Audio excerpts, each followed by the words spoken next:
If you're buying a home in Arizona, you won't want to miss this video because we're going to talk all about the BINSR. You may be wondering, what is the BINSR? Well, the BINSR is actually one of the most important documents in your home buying process. The abbreviation is the Buyer Inspection Notice and Seller Response Document. This is an important two-page addendum completed at the end of your due diligence period. Once your offer is accepted, you typically enter into a 10-day home inspection period, and this gives you all the time you need to do your needed due diligence, such as hiring a home inspector, a termite inspector. It gives you time to read through the HOA rules and regulations and anything else that you want to do to ensure you are confident moving forward with your purchase. On a typical residential real estate contract, if anything deal-breaking is found during this time, a buyer can cancel their contract and receive their full deposit back. But it's common in this market for buyers to change those terms to help their offer stand out before you even go under contract. So for this example, we're just using the traditional contract for reference, and it may not all apply to you. But once you're done with all of your inspections and you've read through the seller disclosures and insurance history, you'll want to work with your realtor to complete the BINSR document. I've been a realtor for over 16 years, and it's extremely uncommon for an inspector to not find any issues with a home. Even brand new homes have items on the home inspection report, so don't be alarmed if the inspector finds things in need of repair or replacement. The BINSR document gives you three options. Number one, accept the premises as is with no repairs. You sign that, you move on to the next step. Number two, you may decide, hey, I'm going to reject the home and cancel the contract. We just need to provide a few reasons of why you're canceling, and your contract is typically canceled and you can move on to your next home. Number three is the most common, and it's provide the seller an opportunity to correct items. So now we're going to talk more about that most common option, and it's the process of asking the seller for repairs.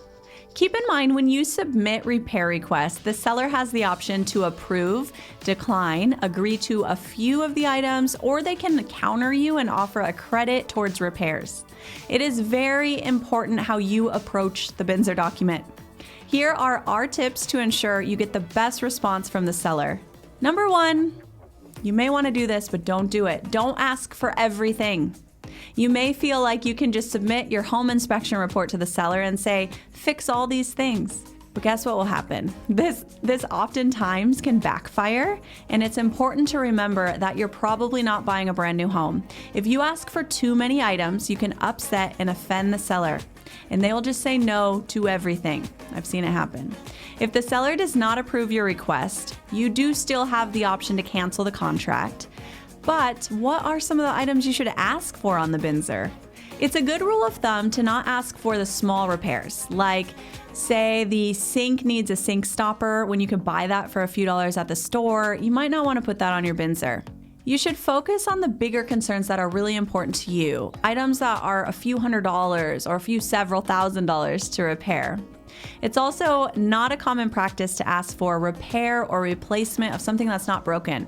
For example, if you want to ask for a new AC unit just because you want one when the current AC unit is working, it's not what the BINSR is for.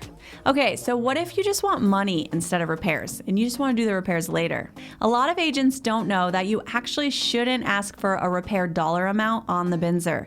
This document is designed to ask for actual repairs. If you are also open to a credit to fix the items on your own later, your agent can help negotiate that directly with the agent, and the seller can counter your BINSR with a repair credit. This credit is typically given as a price reduction or credit towards closing costs, but you'll still want to ask for the repairs on the BINSR.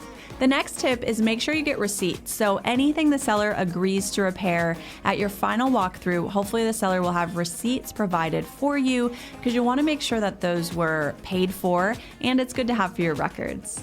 There's a lot more that goes into the BINSR process, and we want to help walk you through each step. Thank you so much for watching. To learn more about our team, visit us online at GilletteGroupAZ.com.